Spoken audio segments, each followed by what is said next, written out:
definitely are. The top one. Well, you're not wrong, really, are you? Right? So I can kind of see your point there. I think for me that the thing as well is if you actually have a look at the standings, or that's a bit shrunken at the moment as we get our circle, not a bad circle, kind of actually very similar to the last game, but just more over to the left side of the map, is that from second to like last is like extraordinary close. There's only 17-point gap. I know we've only played 2 games, but still you kind of get the idea. It's, as you said, the top one, really, which is what it feels like right now, is just so far ahead of everyone else. So the town does spot man running by as we move away from him. Haisaki just crossing this bridge over to Yoshi. Zoidmate did in fact get that knockdown onto man against the Eagle Sentinel Shooter, so that's a decent start there for Astra, who really probably need as much of a start as they can have. Minburi going to be pushed on, and the MVP of Thailand is not having a great start at all. No, and I'm not sure exactly how well he performed in game 1, but now in games 2 and 3, Jordan hasn't lasted longer than just a shift in mentality, and they don't want to go to Roshok anymore. Yeah, I'm not sure exactly. I'd have to ask the team. Scrims, obviously, for Thailand, for Philippines last time around. This time it's Bahuma. Not a lot of expectations on them, though, as a whole. Zoidmate, hello, knockdown, but it's going to be surely an immediate revive at some point. Jayas, Kamukau. Yep, very close and a very above position against Waiki Kamukau. Veronica down below, and well, I don't think Waiki Kamukau realized what he was heading into there. Day trade holding Everest with this sort of circle. Like to breach early, phases 2, phases 3. But that's probably not one way to do it, where you're literally just going directly line of sight and you're giving free reign. I mean, I know Shibaret looked like it knocked himself, but he took a lot of damage prior to that.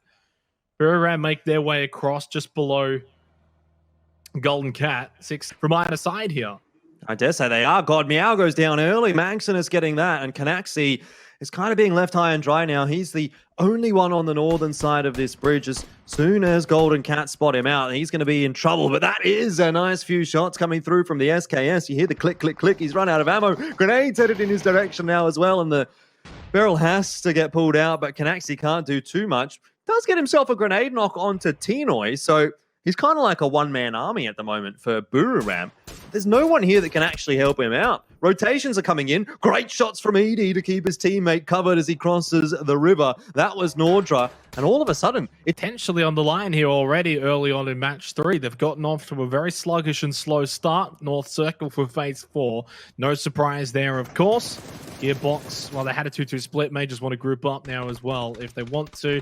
Logi Esports can continue to hold that compound up north, as Q confirmed, and Cerberus, I believe. Or it might have been Golden Cat. Never mind, it is, in fact, Q confirmed. It's hard from that screen, it's hard. The QC and the GC is very difficult to see, but it's fine. We get there. JS is going to go down, and well, Q confirmed out in last place. It's either everything or nothing for them so far after the first 3 matches. Astra have got Eagle Sentinel Shooter still to deal with. Actually, still all the way back at Watertown. It's like nothing's really happened over the last 16 minutes for them. They've just sent them packing. Nordra got 2 members of Golden Cat as well. So I think they've been eliminated. No, have they? I don't know. Players go out on the kill feed. I think that pricks a few ears up. People like Cerberus Esports are thinking, great. Now's our chance to catch back up. Nice spray. MSC find themselves a couple of knocks. It's Yanku and Rosited Jr. who have been able to pick up those 2. Flash and Métis down. Day Trade have only 2 players remaining. Venotika's headed directly at Carnage, and you all know how that's going to work out. He does get knocked by the zone, but it's going to be okay. B2 will pick the points up for it. So Carnage are on the board here for game 3. They've been having a bit of a location.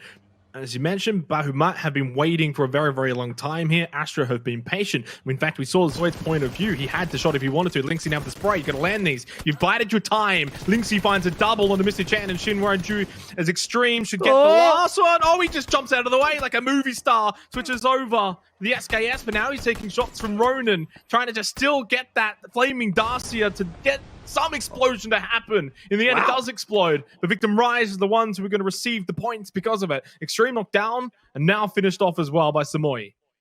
That is absolute insanity. Again, you always can a lot of players early on in the piece this time. Yeah, I think we're going to have a... Well, I mean, I always say it might be an early finish, but then things do slow down around phases 7, 8.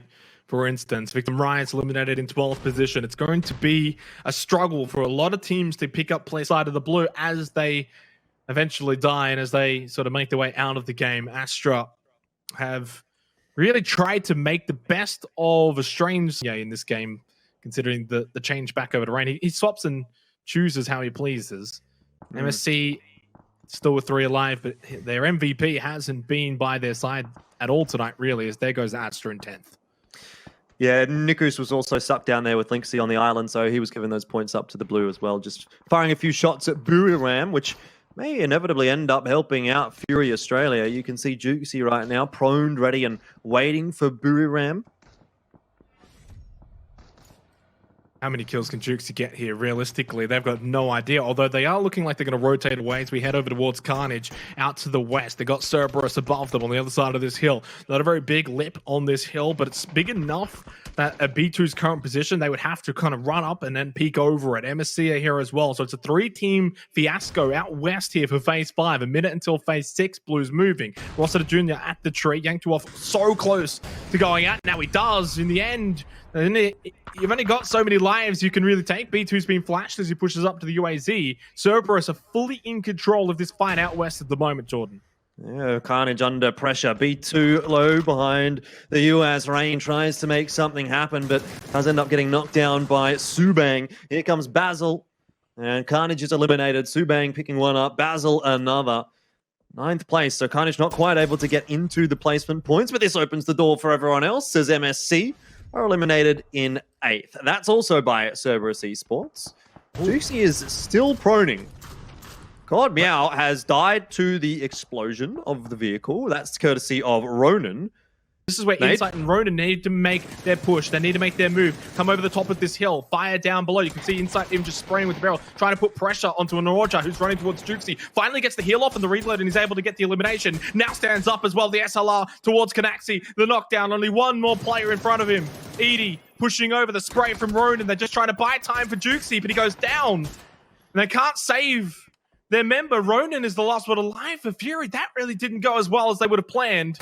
Edie stays alive for Buriram United, and now, unfortunately for Ronan, Jet has also spotted his position, and from a very favorable position potentially for Fury. Had they been able to wipe Buriram, have 3 up, they could have easily probably gone on and potentially win this game.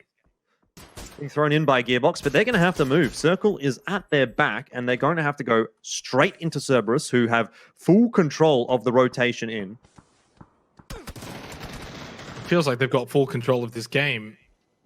Gearbox will get some last few kills here. I've got to say, in terms of recipients of a zone luck so far tonight over the first 3 matches, Gearbox is definitely up there. Looking back on the match 2, where they're going to run away and take this game and put pressure onto QC by the end of this. Of course, still a lot of time to play out here. 5 teams remain as Divine's going to be eliminated by Ronan. Jet's knocked down and Jun's the last one alive now for Gearbox.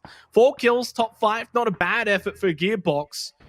When you do consider the fact that they've been in that compound for so long, Jordan, maybe would have expected more from them, as Gakon is going to get the elimination and Mahogany Esports are now certainly under a great deal of pressure right now, and he's got a crossfire from Mahogany to deal with, and he's not going to last too long. Sports from this either. Taking out that 3rd place is probably a good start for them. 14 kills now for Cerberus. This has just been an insane performance from them here for match 3, heading into Miramar. Under out when they were out west in that sort of 3-team fiasco. And since then, really, they've just been moving along, going from fight to fight, which is why they've got obviously 14 kills. Eddie's still alive, and he does now die, but he took Haisaki with him. So 3 versus 2. Not impossible for Mogi Esports. It's a lot of smoke over towards Jet to his left. I think to the left. Oh, he's just spotted the head of Basil. Basil spotted his head as well, both landing a shot onto each other, but Jet's going to reign supreme in that fight, and there is that smoke I was talking about. So that's intriguing. Big. He was able to push up out of sight lines of Smell and Subang, finds Basil, now makes it a 2 versus 2. Did say before, Jet's sort of the star player for this team, although he hasn't been the one picking up the kills. Like, get to that tree. Molotovs are going to get thrown in now by Cerberus, though, and sooner or later we're going to have to see both teams make their moves. Mollies are keeping Maogi at bay. They're out in no man's land. Good spray from Smell. Gakon goes down, and it's on to Jet. He hides in the smoke, but that won't be lasting too long at all. And the spray comes through from Subang as well. I don't know whether he spotted him or just spammed through the smoke.